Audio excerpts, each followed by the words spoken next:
Louvado seja nosso Senhor Jesus Cristo. Hoje é dia 19 de fevereiro, estamos no 7º domingo do tempo comum. O evangelho de hoje é de Mateus capítulo 5, versículos 38 a 48. Naquele tempo disse Jesus a seus discípulos: Vós ouvistes o que foi dito, olho por olho, dente por dente. Eu, porém, vos digo, não enfrenteis quem é malvado. Pelo contrário, se alguém te dá um tapa na face direita, oferece-lhe também a esquerda. Se alguém quiser abrir um processo para tomar a tua túnica, dá-lhe também o manto.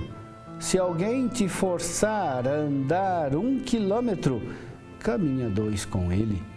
Dá a quem te pedir e não vires as costas a quem te pede emprestado. Vós ouvistes o que foi dito, amarás o teu próximo e odiarás o teu inimigo. Eu, porém, vos digo, amai os vossos inimigos e rezai por aqueles que vos perseguem. Assim vos tornareis filhos do vosso Pai que está nos céus, porque Ele faz nascer o sol sobre maus e bons e faz cair a chuva sobre justos e injustos. Porque se amais somente aqueles que vos amam, que recompensa tereis? Os cobradores de impostos não fazem a mesma coisa? E se saudais somente os vossos irmãos, o que fazeis de extraordinário? Os pagãos não fazem a mesma coisa? Portanto, sede perfeitos, como vosso Pai Celeste é perfeito. Meu irmão, minha irmã, a violência não é um tema para a reflexão. A violência é uma realidade na qual todos nós estamos envolvidos. Ela nunca é solução para os conflitos. É uma mentira contrária à verdade de Deus e à verdade do homem. Na leitura de Gênesis, temos a história de Caim e Abel, que não é só um relato de um passado distante e superado. Infelizmente, ele descreve em linguagem narrativa o que tem se repetido: irmão que mata irmão. Sim, a grande tragédia da violência consiste na morte do outro, que não é somente um semelhante, e sim o irmão. Por isso, tanto a vítima quanto o autor da violência são, a seu modo, destruídos pela violência. Toda violência é sempre uma negação da fraternidade e todo homicídio é também fratricídio. No relato bíblico do Gênesis, Deus dirige sua palavra a Caim para demovê-lo do pecado contra o irmão. O fato de Deus não ter olhado para a oferta de Caim não significou, portanto, a sua rejeição. Se Deus tivesse rejeitado Caim, se não o amasse profundamente, Deus não teria dirigido a sua palavra a Caim. Prestemos atenção, Deus não falou com Abel, Deus falou com Caim. E o que Deus falou? Falou a Caim sobre a fraternidade que o unia a Abel. Por que estás irado? E por que está abatido o teu semblante? Se praticares o bem, sem dúvida poderás reabilitar-te. Mas se procederes mal, o pecado estará à tua porta, espreitando-te. Mas tu deverás dominá-lo. Como é acertada esta palavra? Se praticares o bem, poderás reabilitar-te. A mera punição não servirá para reabilitar as pessoas se estas não praticarem o bem.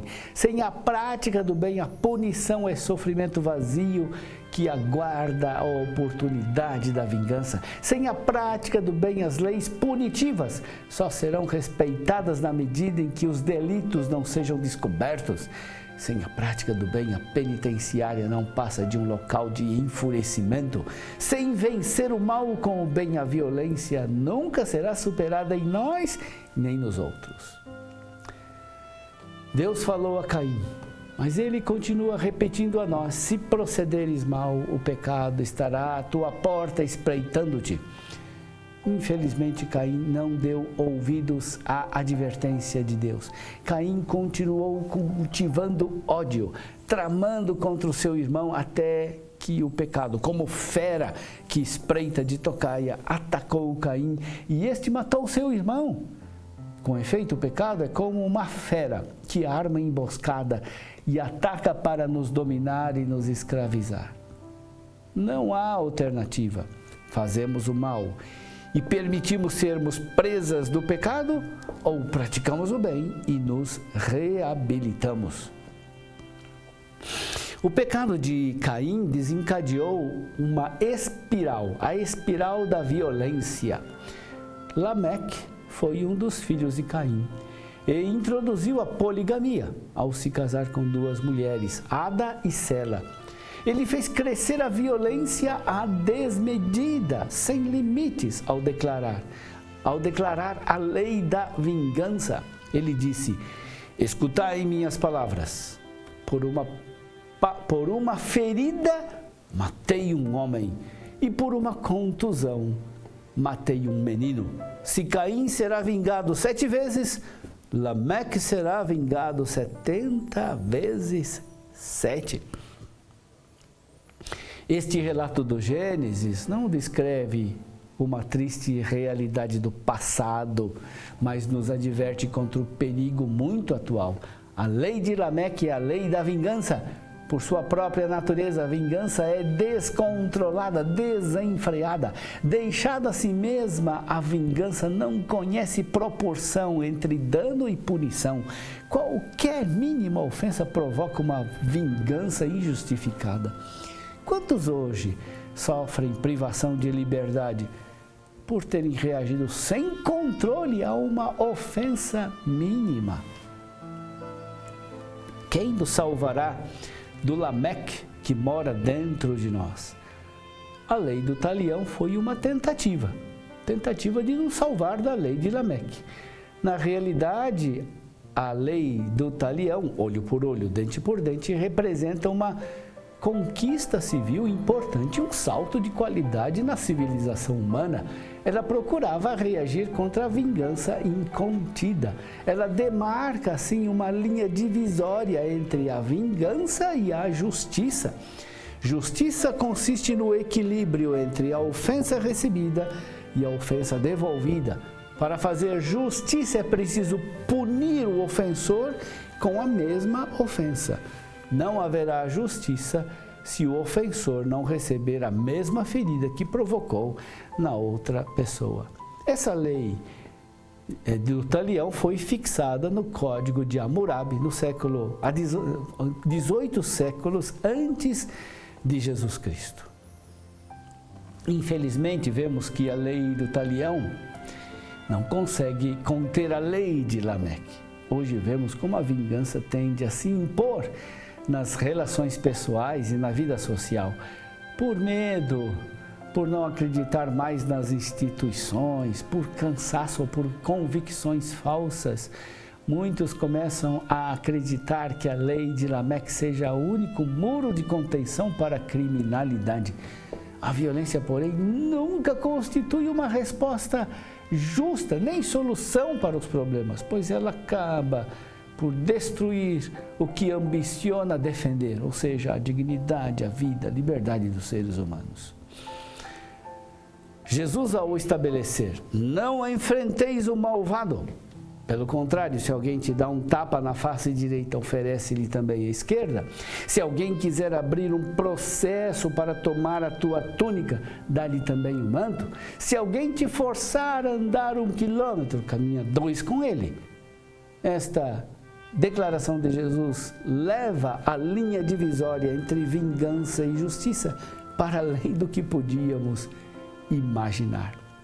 Para vencer a violência, é preciso renunciar à vingança, assim dar a outra face, deixar que levem o manto, caminhar 2 quilômetros. Significa uma revolução no enfrentamento da violência. Consiste em vencer o mal com o bem. Não vencemos a violência com a violência, ainda que ela seja regulamentada e proporcional àquela recebida. Só venceremos a violência com a prática do bem. Bem para o ofensor e bem para o ofendido. Bem comum e bem pessoal.